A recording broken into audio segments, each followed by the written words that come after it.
And welcome to the October 16, 2018 County Commission meeting. I'd remind you to silence your cell phones. The meeting documents are on the end of the counter in the white binder. And if you need a listening device, Craig is in the front row and he could help you with that. We'll move on to routine business. Item number 1 is consider a motion to approve the agenda. So moved. A motion and a second. All those in favor say aye. Aye. Those opposed, same sign. Motion passes unanimously. Item number 2 is approve the commission meeting minutes from October 9, 2018. So moved. Second. Motion and a second. All those in favor say aye. Aye. Those opposed, same sign. Motion passes unanimously. Item number 3 is bills to be paid in the amount of $3,747,363.35. Pay the bills. Second. Second, any comments? All those in favor say aye. Aye. Those opposed, same sign. Motion passes unanimously. Item number 4 is reports. Item A is Register of Deeds, official statement of revenue collected for September 2018. Item B is Human Services 2018 third quarter report for Minnehaha County and Lincoln Counties. Item C is Minnehaha County Public Defenders Advisory Board minutes from May 2018. And item D is Minnehaha County Regional Juvenile Detention Center report for August 2018, and those are all on file at the auditor's office. Commissioner Heiberger? Yes. Jamie's here, so I'm wondering if you could give a little bit Yep. of comments on his report. Yep, that'd be great. Sorry, Jamie, I'm just reading. That's fine. right This- ahead. This is kind of a last minute thing. Commissioner Bender had some questions on the supportive programs data, so we thought we'd provide a little bit of detail on that for you here. Thank you, Jamie. You bet. Thank you for the feedback. So we have, in supportive programs, we have 3 programs. One is Synergy, and Synergy are case managers that provide direct services to homeless families. And then we have Alliance, where case managers in that program provide direct services to incarcerated individuals. And then we have Safe Home, and we have case managers in that program that provide direct services to chronically homeless individuals. So when you look at that data report on the supportive programs, when we're talking about creating programs, the number of programs created, for Alliance, for instance, that would mean the number of new individuals that are incarcerated that those case managers are providing direct services to during that period. So for Synergy, it would be the number of new homeless families that the case managers are providing direct services to for that period. And then Safe Home, the number of new chronic homeless individuals that are being provided with services by the case managers in that program. So that kind of explains what the new number or new programs created means there. And we have Brett Johnson here as well from Human Services, and maybe he can explain, what it means. He is the manager for Synergy and Alliance programs, so maybe he could explain a little bit what that means in terms of creating programs versus being enrolled in the programs. So. Yeah, I don't know if, do you have a way to reference this report? I think it's all the way to the bottom of this one. Yep, there it is. And I It think is. when Commissioner Bender reached out to us, there's certainly questions as to what do these numbers mean? And when we reviewed that yesterday, we certainly took that into consideration and wanted to hopefully clarify that in future reports. So like Jamie was saying, the number of programs created, that's essentially like with Alliance, 42, that's essentially 42 clients that were referred to Alliance that my staff actually met with. And a majority of the referrals that we get, we actually meet with them in the jail. And so and then the next line down, which says number of programs enrolled within that date range, which is 0, essentially that means that every single person that we met with in the jail probably hasn't gotten out of jail yet, because we don't want to enroll them as a participant until they're actually getting out of jail. It just helps clarify a little bit for us their interest and their ability to follow through and be enrolled in the program. So it's more like my case managers are doing a lot of service for them while they're in the jail, and then once they get out, then we start tracking them as an enrolled participant in the program. So I don't know if that'll clarify that a little bit. And when Jamie and I and Carrie met yesterday, we thought, you know what, we want to do a little bit more clarification on that report, so it's a little more chronological for you. That report is a little discombobulated, quite honestly, so we're going to make some changes so it makes a little more sense for you next quarter. When we talk about the programs created for Synergy, obviously those are not cases that are actually in the jail. Homeless families are referred to Synergy through a number of ways. They might present at our Human Services office as a homeless family asking for assistance with rent or deposit, eviction prevention, that sort of thing, or they're requesting shelter, whether that's actually at a homeless shelter or if they're asking to be put in a motel. And so our staff essentially meet with the homeless families when they present there, or if they're just referred over to our office for case management services.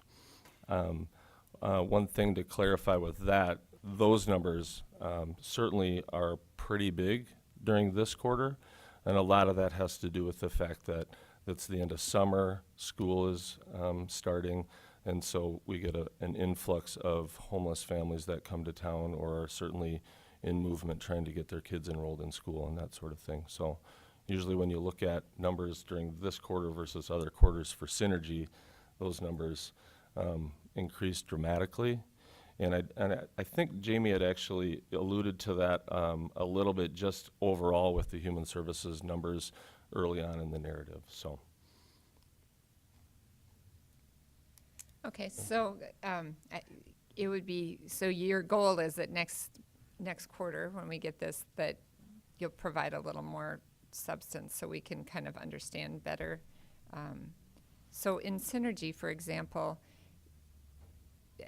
it would be helpful if you could show how those numbers relate to each other, Yep. you know, so that we can kind of have a better feel Yep. for the hard work you guys are Yeah. doing. I appreciate these reports and getting them, and I did read through them, and I just stumbled on this Yeah. page a little bit, Yep. so. Yeah, and I think if we do this a little more chronologically, where it shows the number of programs that were enrolled at the beginning of this date range, that certainly should be the first number you see, and then add on to that the number of referrals and families that they've met with, and then if it's a little more chronological, hopefully that'll make a lot more sense to you. And we'll rework these labels so that it's more clear, you know, on what those mean and what they're pertaining to. Jamie, I'm wondering, so the number of programs created, is that really just initial contact with family member, initial contact with client in the jail? Is that really what that means? Yeah. Yep. So it's just initial contact? And the range Yep. of services could be from, you know, just having an interview with them or Right. spending a couple days with them to months of ongoing case management services once they get enrolled. If they get enrolled, they get to a point of getting enrolled and need that level of services. So, that doesn't tell us how much time the case manager spent with the individuals or families though. But that's why when you get the annual report, there's there's additional data on there, additional detail that has basically the minutes. And there's pie charts that shows how many minutes each program spent and how many hours were spent on direct service with individuals and with families and things.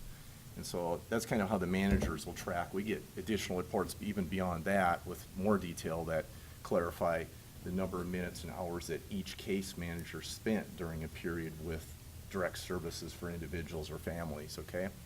So that kind of helps us to figure out where they're spending their time and how they're spending it, because then on the reports too, there's a pie chart that shows you how that time is spent in terms of what percentage was during office visits versus phone calls, et cetera. So, and then is there any data that how do we measure the outcomes? Is there any data that you can provide us that shows if, you know, a homeless family was actually still housed a year later? Or, it would be helpful if we could then use this data to help us to measure outcomes so we can see. We have a couple pages of, let's call it work orders or update reports that need to be completed yet. So it's kind of in its infancy. It's an ongoing process of getting reports completed. So we have quite a few reports, but we have a lot more that need to be made through IT. Unfortunately, we have one person in IT that does the coding, and programming for these reports. And he's got several county departments that he's coding for. So it's behind, but we do have reports slated for that.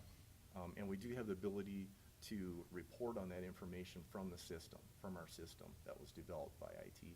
So for instance, the caseworkers or case managers for Synergy, for instance, that work with the homeless families, they have it in the system to where they do and check off 30-day follow-ups, 60-day follow-ups, 90-day follow-ups, and then put the statuses at that time in the system.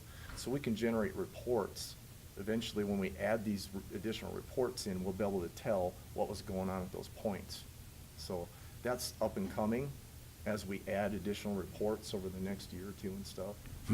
We'll get to that, but we do have a couple pages of stuff that have not been done yet that I'm currently working on with IT, and we go back and forth and update that when we can. So. And then we have, you know, we track it differently with the other, so we have the medical department and emergency services, right, on the other side. So that's not supportive services. Because not everybody needs case management services or more long-term assistance. They may just come in and make an application, may just have stumbled once, you know, and fall in hard times, and maybe they just needed to make one application and then we never see them again, you know. So it was an application for assistance or aid, you know, through emergency services, or maybe they had a hospital admit and it was a one time and that's it. Well, then how we track that is applications. So, because we know that every application that the caseworker sees in either medical or emergency services takes on average about a half hour. So if an individual, if the caseworker seeing 10 applications, for instance, we know they spent 5 hours, you know, handling direct services for emergency services or medical. So that's how we track those as application numbers and the number of requests under those applications. Yeah, I can understand that's a little more concrete data. It is just, you know, we're all trying to get our arms around. I mean, I think intuitively these programs, Alliance, Synergy, Safe Home,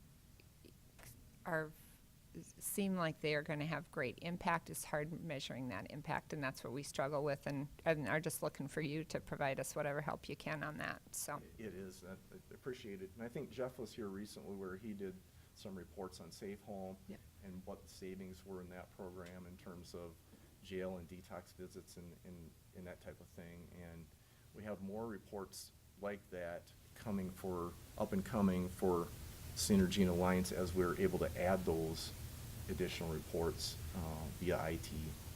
okay. Dean, did you have a comment? Commissioner Karski? Just thinking out loud here, and correct me if my assumptions are wrong, but outside of Safe Home, a lot of these programs are individual or single contacts for the most part, or are a lot of them ongoing? Give me kind of a percentage.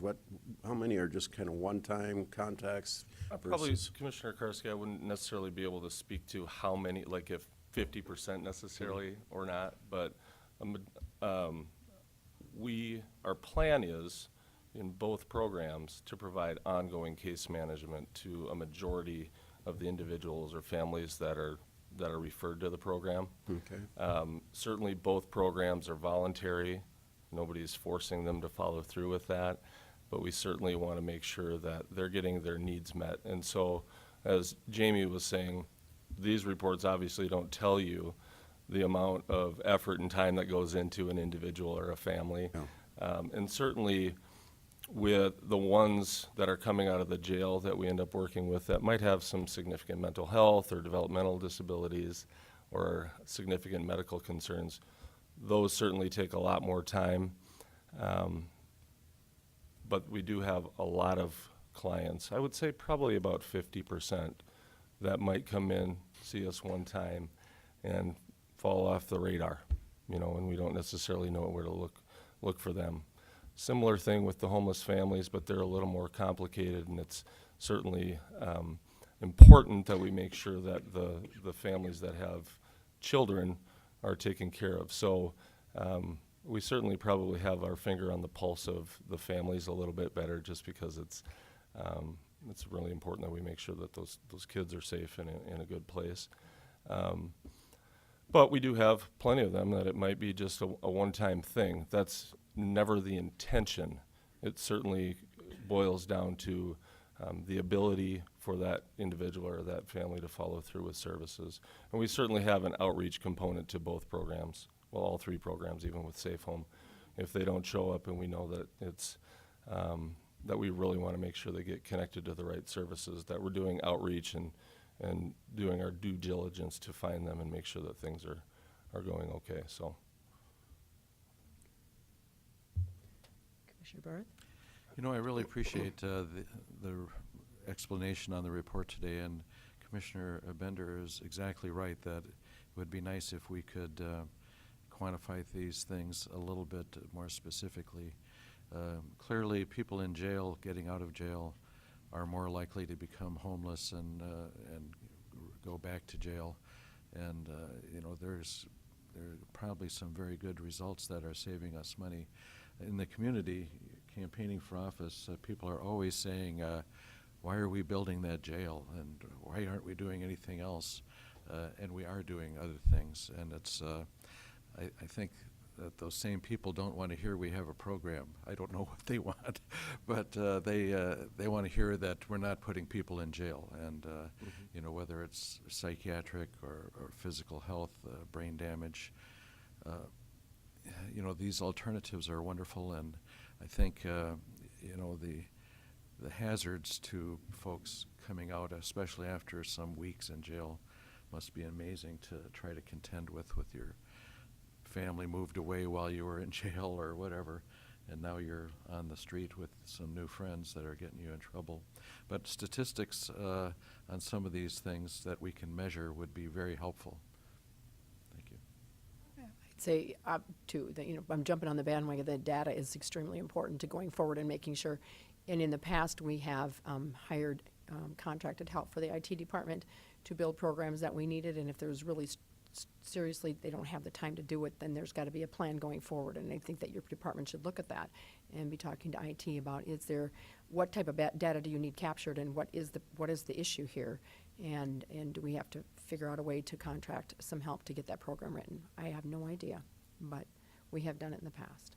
So, okay, yeah, thanks, guys. Thank you. And those reports are on file at the auditor's office if anyone wants to dig into those a little closer. Thank you. Thank you.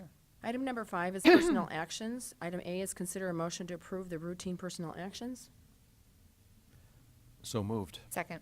Motion and a second. All those in favor say aye. Aye. Those opposed, same sign. Motion passes unanimously. Item number 6 is abatements recommended for approval. There are none. Item number 7 is notices and requests. There are none. Item number 8 is planning and zoning notices. There are none. Item number 9 is petition for compromise of lien. There are none. Next, we have opportunity for public comment. If there's anyone who would like to speak on anything that is not on today's agenda, today would be your time, or now would be your time. So seeing no one moving, we will go on to regular business.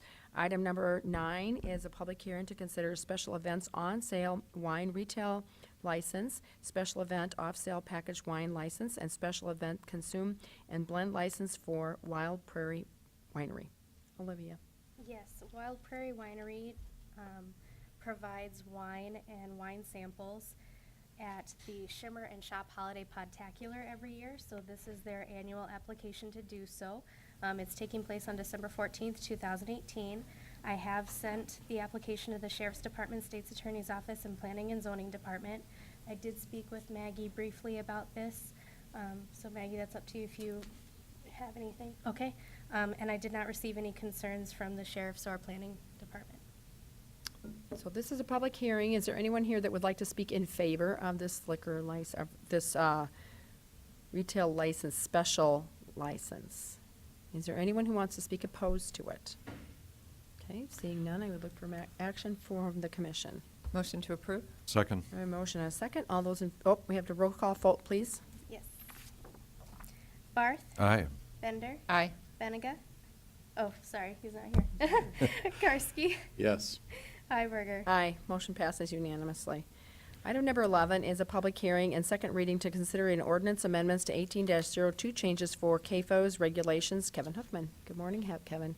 Good morning, Kevin Hoekman, County Planning Department. As you noted, this is an ordinance amendment to change some parts of the CAFO regulations in the county.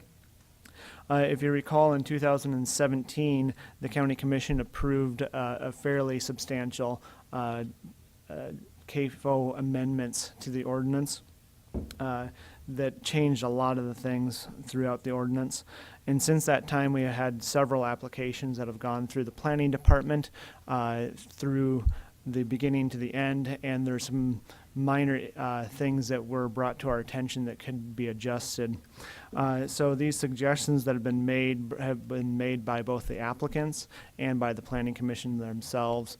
And the planning commission directed staff to take a look at these and present those changes in an ordinance format. So the planning commission looked at them and reviewed them at the August 27th, 2018 planning commission meeting. At that time, the meeting was recommended for approval, or the ordinance was recommended for approval unanimously. And I have a really boring PowerPoint with just the text of the ordinance here. We can go through and I can show you the changes and why we made them. So this particular change is for the construction documents required once the CAFO is approved for construction. At the time that we adopted the ordinance, we were going through a process of creating a policy in the buildings with the building inspector to require engineering design for new buildings that are large. And the number of what size of building was kind of not established at the time of making this ordinance. So we chose 50 feet at the time of the ordinance, and then we established the number at 60 feet for the rest of the county ordinances, or for rest of the building permits. So this change here, changing construction documents for engineering to 60 feet, is aligning at the rest of the policy of the county. Then the next part of the ordinance that it was changed refers to the requirements for landscaping. For a CAFO that is too close to their neighbor, they can opt to reduce their setbacks by meeting landscaping requirements. Previously, the ordinance required the landscaping to be designed by a professional landscape architect, and the applicants who have used that service have noticed that the landscape architects aren't necessarily trained in providing shelter belt coverage for agricultural uses.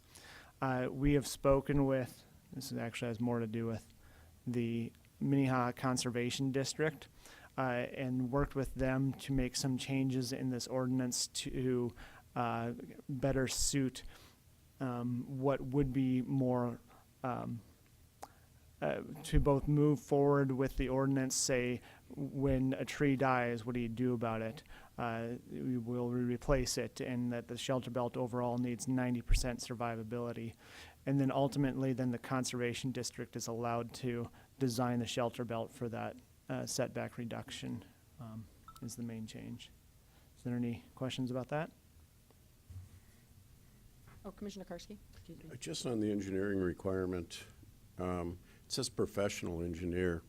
Should it say structural engineer, or are we concerned about that at all? I mean, a professional engineer could be a civil engineer without. You know, something like that did come up at the planning commission meeting, and one of the commissioners who's worked with Henry Carlson Company noted that that term professional engineer shouldn't be an issue with moving forward as how it's understood of who's designing the structures. I suppose a professional engineer wouldn't sign off if they weren't qualified based on the structural side of it, so that makes sense. Okay, thank you. All right, moving forward, and then the final change in the ordinance, there was some, the CAFO ordinance has always required a different set of mailing instructions to notify neighbors. The new ordinance change that happened a year ago required the mailing notifications to be sent certified mail and with return receipt. The applications that we received in the last year, that has caused quite a confusion among a couple of the applicants, in part because the general public doesn't know what a return receipt is. So they go to the post office and say, hey, I need certified mail, and they don't get that separate ticket.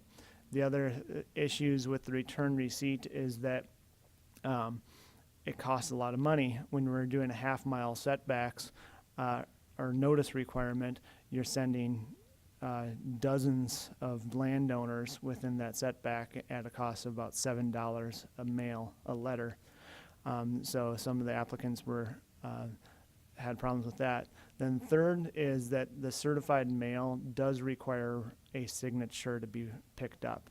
And that was really what allowed staff to think that perhaps the certified mail requirement is enough, because we know somebody received the article of mail. We just don't know who picked it up, as the return receipt would allow us to see the exact signature. So that would be the difference. Madam Chair, Commissioner Barrett?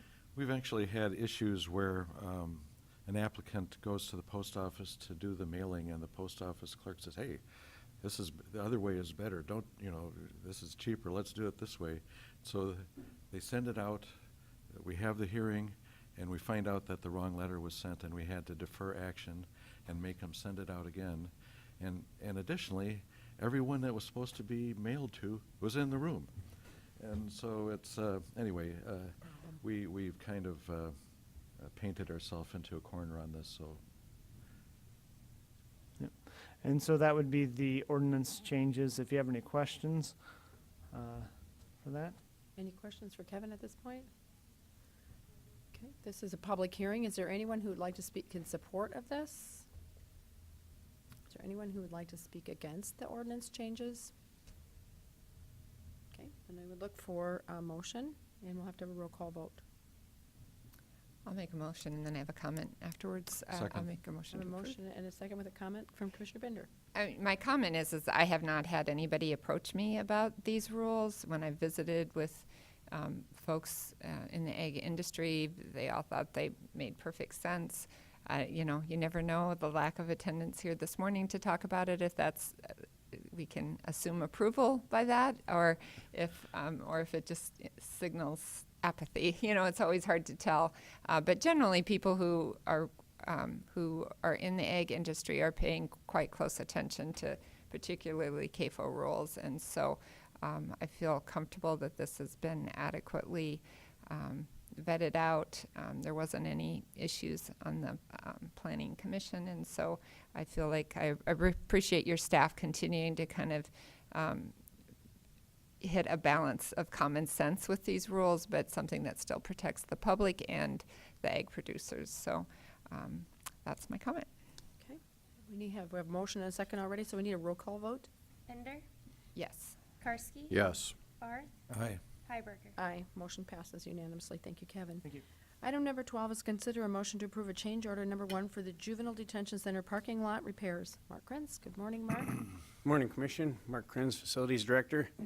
I'm here this morning requesting Commission approval for change order number 1 for the Juvenile Detention Center parking lot replacement in the amount of $3,100.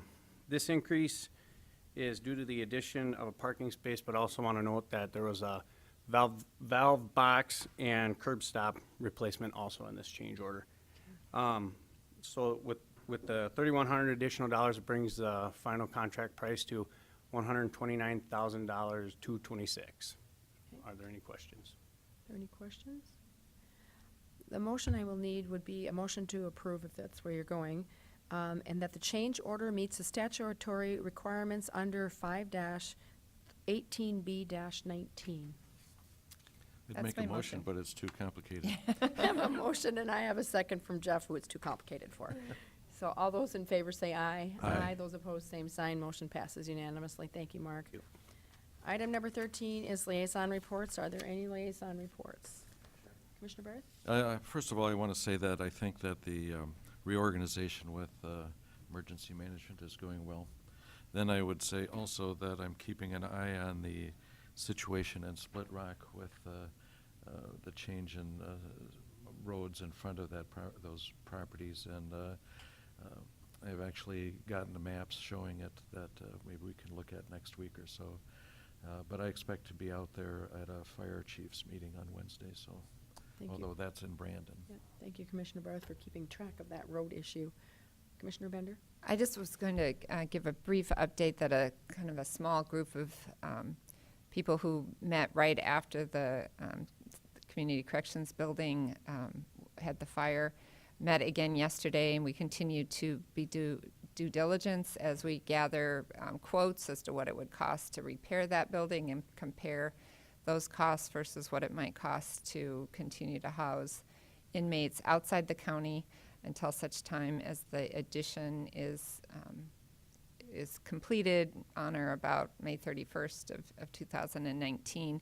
We have some additional information we're trying to gather both from cost of construction and from our insurance company, and we will be gathering again and then be bringing a recommendation forward as to how best to proceed.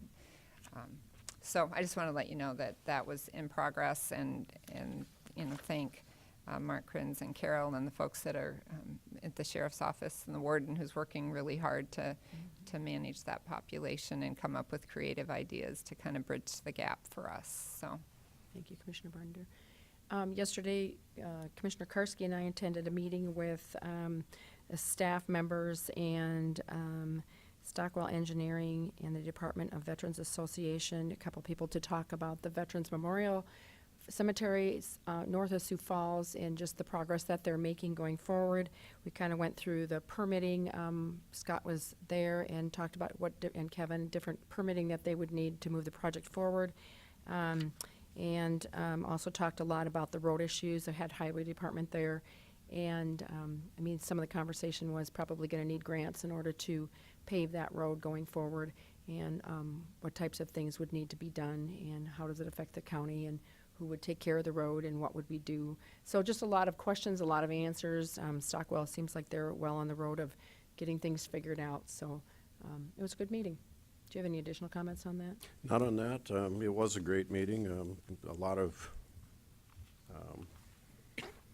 for the right term, people that are truly involved in the process. I don't want to use the term players, just lot the of number of people people there. that are involved in making it work and how quickly it is coming together too. So Very quickly. excited about that process. So before this meeting, Commissioner Bender and I had a public Defenders Advisory Board meeting. It started at 7:30, went till about 8:45. For the most part, routine business, talked about training, budget, that type of stuff. So just personnel, they're fully staffed. They will be adding 2 new attorneys with the new year. I'd say for the most part, business is expected or usual. So. Thank you.